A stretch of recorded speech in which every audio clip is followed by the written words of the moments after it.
Okay, so today we're going to demonstrate our vacuum priming system. This is a Berkeley non-self-priming pump.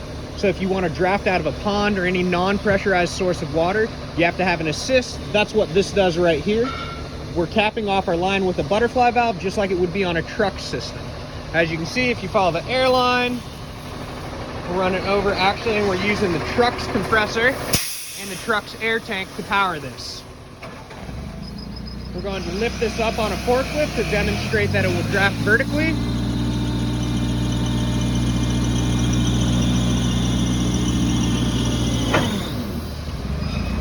As you can see, our draft hose is completely empty.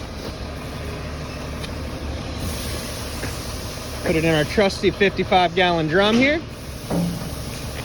Merely flip the switch and watch the water draft.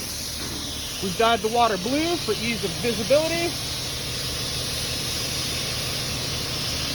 As you can see, it is lifting without any issue. All the way to the eye of our pump. It will now fill the pump and it will come out of that vacuum primer in a mist. And as you can see, it's misting, so we filled our pump. We're ready to draft.